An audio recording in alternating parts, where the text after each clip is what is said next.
Hi there everyone, welcome to the channel. This is Jay. You are at Bike Check PH. What we have here is the 2019 Lapierre Zesty 3.0 Fit. Guwapo, diba? So na-try ko yung bike twice. Una sa San Antonio, I will put the link right there. Tapos the second one is Balubad, which is a more aggressive trail.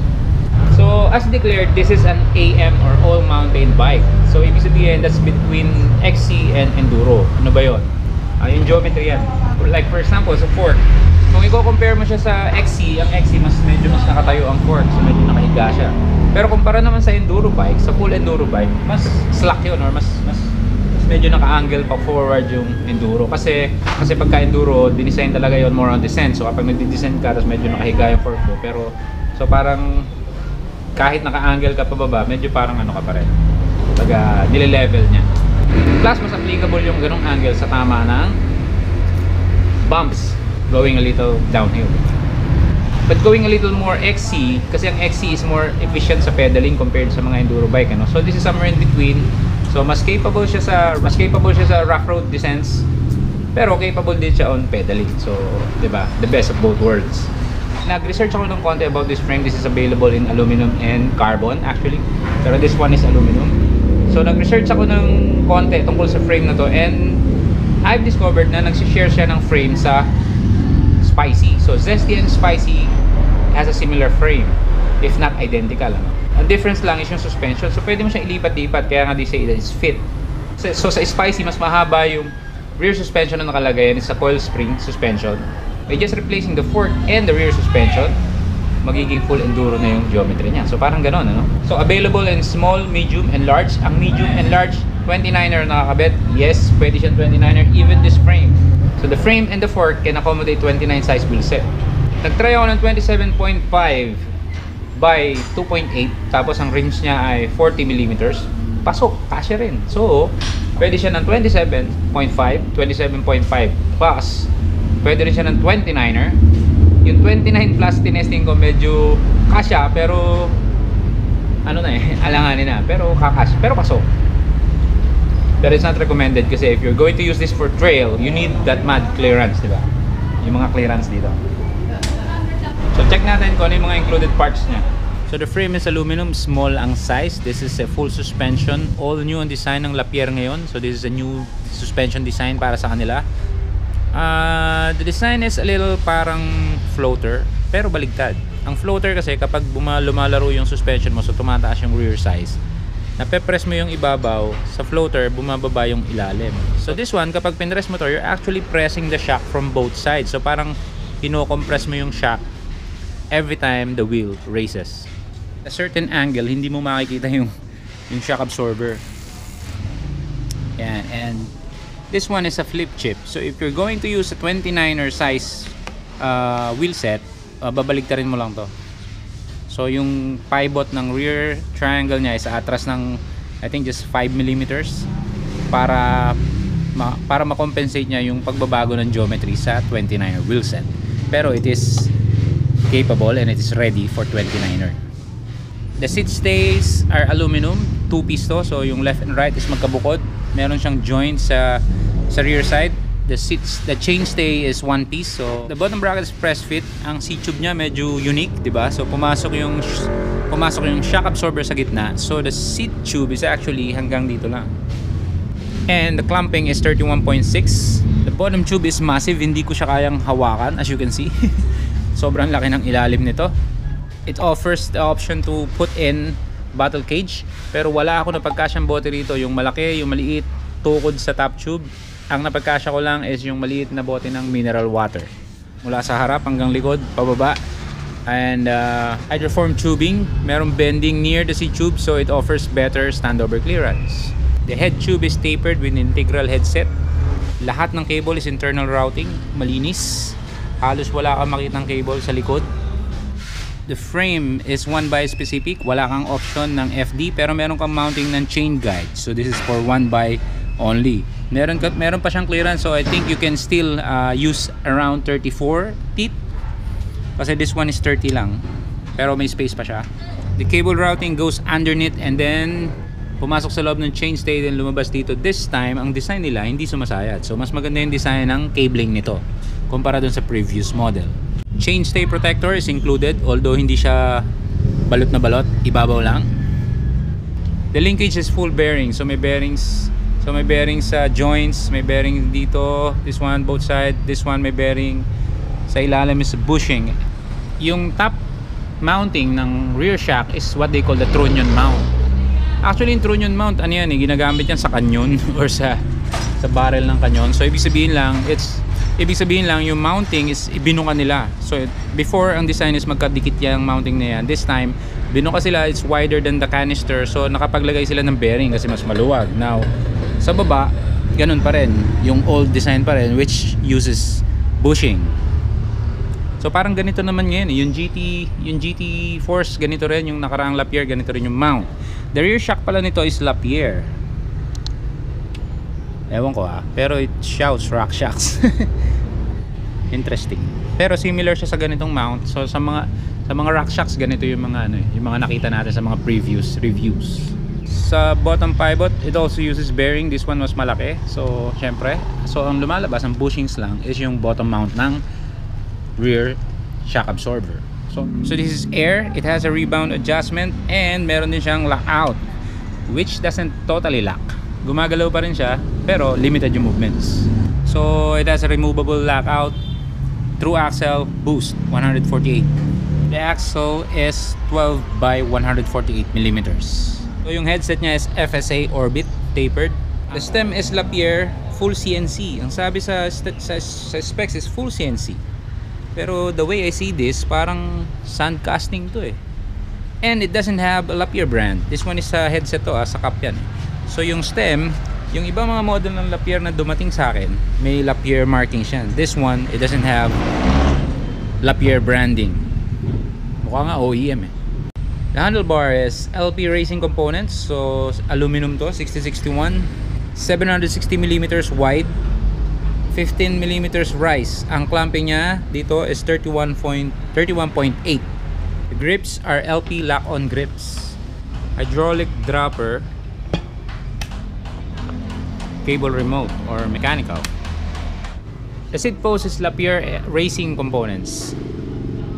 Sa small size, ang available, ang binibigay nila is 80 lang. So kita mo naman kung gaano ka-exe ito. I had problems with this. I'll discuss that later. The saddle is Lapierre Racing Components, chromoly. Ang ganda ng itsura nito. Pero it's a little stiff. It's a little on the stiff side. Let's check out the fork. This is Rock Shocks Sector. It says 150mm of travel. So meron tayong measuring dito sa sag. And ang naka-indicate is 150, 140, 130, 120. So you can adjust the total travel. Nakasagad siya ngayon 150. The spring is debonair, so this is solo air. You put air in this. You put air on the left side.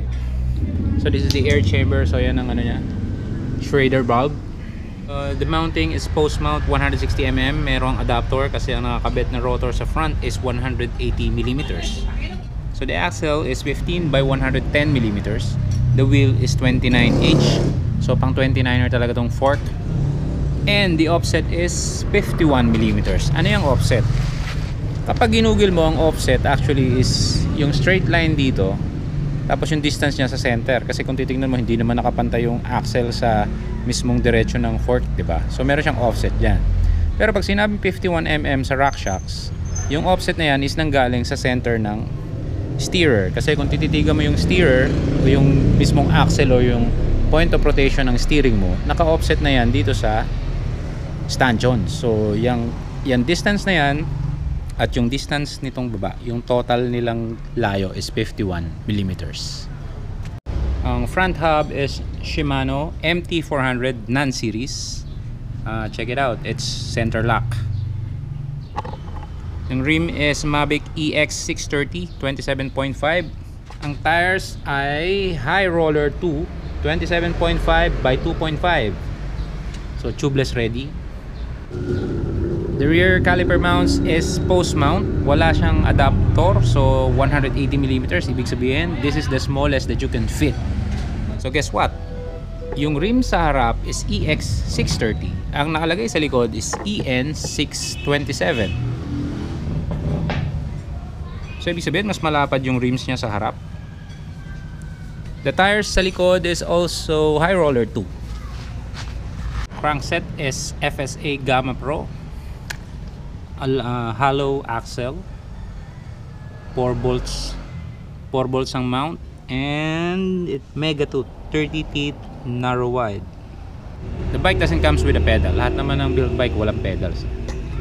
Cogs natin is Sunrace Shimano free hub 11 to 46 11 speed. SRAM NX 11 speed non-eagle. Ang shifter is SRAM NX 11 speed.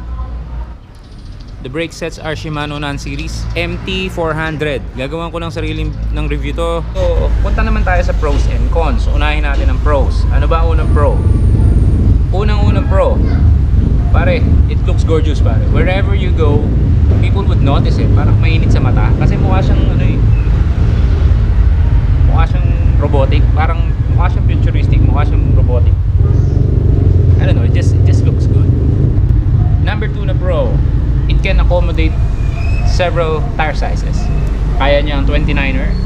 Actually, 29 plus pasok pa nga eh. Pero the mud clearance is a little bit compromised. I was able to fit 27.5 plus. Ang nandiyan available is yung galing sa isang Lapierre, which is 27.5 by 2.8.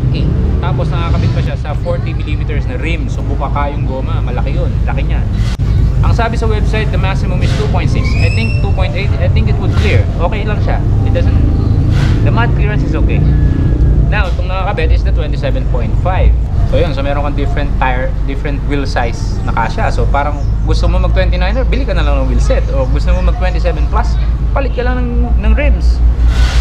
Tatanggapin niya, kaya niyang tanggapin lahat yun. The fork and the frame can accept those. So isa pang pro is pedaling efficiency. Nung una kong ginamit to sa Bly kasi it was a disaster actually. Kasi hindi ko na siya na-testing. Nung tinesting ko siya, yun na, actual na. Imi-meet ko na yung mga tropa natin na kasama sa ride. Sabi ko, sa ride ko na lang i-adjust yung seat post, tataas ko na lang. Nagulat ako, yun na pala yun. So this is the longest seat post na kaya niya. Nakasagad na yan. This is the minimum insert and this is the maximum extension. So this is extended na to at yan na yung maximum ng dropper niya. So masyado siya maliit para sa akin. So medyo nahirapan ako noon. Yung slightest ahon, nahirapan ako. So namuli. Actually namuligat ako noon kasi diba, hindi ako maka-stretch sa pag-pedal ko. But nung pinaltan ko siya ng dropper ng mas mahaba para ma-reach ko maski pa paano yung leg reach. The pedaling is okay actually. Okay siya. I mean, climbing dito Kaliraya, madalas namin pinapanay. Climb ako ng Kaliraya. It's not XC fast, pero it's definitely lighter than full enduro. Yung mga nagagamit yung enduro, mas magaan sa padyakin. Wala masyadong pedal bob. Meron konti. It's not zero, pero very minimal. Isa pang pro is yung linya ng cable. Malinis. Wala siya masyadong sabit-sabit, hindi kagaya ng mga ibang design. So yung final pro niya is yung geometry kasi climbing is okay. Tapos when you go descent, dinala ko to sa enduro trail. Medyo kapos yung medyo kapos yung slack ng fork kumpara sa mga madalas namin ginagamit.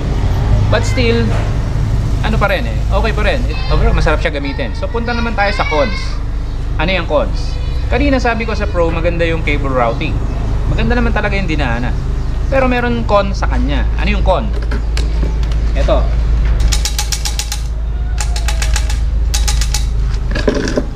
Kapag malubak ang dinadaanan ko, napakaingay ng mga cable.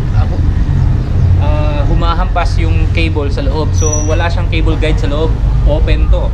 So yung mga cable housing na nasa loob, humahampas sa wall ng tubo. So ingay. Meron niya akong minention ko sa isang episode dito na ni-ride namin. Sabi ko, napakaingay nitong bike na to, parang kalugang piston ring. Parang ganon. Pero this is minor kasi nakaranas na kami ng ganito dito. Nilalagyan lang namin siya ng foam hose. So kayang gawa ng paraan. Pero as is, sobrang ingay niyan. Con number 2, yung pwesto ng battle cage. Wala akong magkasyang bote. Meron akong malaki at saka maliit na bote. Parehas hindi kasya. It would knock this one. So kung mapagkasya ko man, magagasgas niya yung top tube. The only thing that I was able to fit is the smallest bottled water I was able to find. So yung talaga maliit, parang ano na, parang Coke sakto. Ganun lang na pagkasya ko sa kanya. Third na con, yung dropper niya. Una, sobrang iksi. Pero, ang sabi sa website, this is 80 millimeters. Well, this is small. So, di ba? Well, this is small. Siguro, kung medium ang napabigay sa akin, mas mahaba naman. Nakalagay naman sa website, if the size is medium, they will provide 100 millimeter travel. So, yun, that would be enough, I think. Kasi ganun din yung ginagamit ko. Last con. Yung seat tube niya is mula dito sa collar hanggang dito lang sa ibabaw ng rear shock absorber. Bakit? Yung rear shock niya is naka horizontal, tumago siya sa butas sa gitna ng seat tube. Now, ang ginawa ko is I was able to put in a longer dropper post, which is the reverb. Problema, hindi ko naman siya maibaba sa tamang length na gusto ko. Kasi kung ibababa ko pa siya, tutukod na yung dulo nung may mekanismo sa ilalim ng dropper, di ba? Tutukod siya sa shock absorber. So, very limited yung movements ko dito nung nagkataon. So, dapat kapag itong bike mo, kuhanin mo talaga yung exact length ng tamang dropper post sa'yo. Well, kung bibiling ko naman to, madali naman gawa ng paraan. Pero sa mga ganyan demo, yung instant swap ba, yun ang mga naging issue ko sa kanya. So there you have it, the 2019 Lapierre Zesty 3.0 all-mountain fit. So maraming salamat sa RD Cycle sa pagpahiram sa amin nito. Ako ang kauna-unahang gumamit ng demo bike na to. I got this brand new for 160,000 pesos SRP minus the discounts. Usually may discount pa yan. Hindi ko alam kung magkano binibigay nilang discount. I think this is a great bike. Bakit? Kung meron kang dalawang wheelset, para kami dalawang bike. Meron ka ng 29er, meron ka pang 27.5. Kung gusto mo pa, magkabit ka pa ng 27.5 plus. Diba? By quick swapping the wheelset, meron kang several bikes. Plus, additional pala, yung Spicy kasi is the same frame. Correct me if I'm wrong, yung nakita ko sa research ko is yung Spicy and Zesty, similar yung frame niya with a different rear suspension. So kung magpapalit ka pala ng coil spring na mas mahaba yung eye to eye, yung total length niya, convert mo siya to Spicy. Diba? So parang parang transformer bike to kung ano nagagawa, diba? Sari-sari yung niya, yung kaya niyang gawin. Masarap paglaruan, parang ganun siya parang ang sarap niya paglaruan. So if you have something like this, lalo dito kung magkakaroon kami dito ng ganito, di dami naming gulong iba-iba, so pwede siyang pagtripan. Anyway, RD Cycles, thank you very much for the demo. So yun guys, lagay ko yung link ng RD Cycles sa description sa baba. Click nyo lang yung arrow dyan sa baba, makita mo na yung link niya. Hopefully like nyo yung page nila, share nyo rin yung page nila sa wall nyo if okay lang, then to promote their brands like Lapierre and GT. I really encourage you guys to support those people who support us, diba? So magkita-kita tayo sa susunod na episode. Again, this is Jay. You are in Bike Check PH.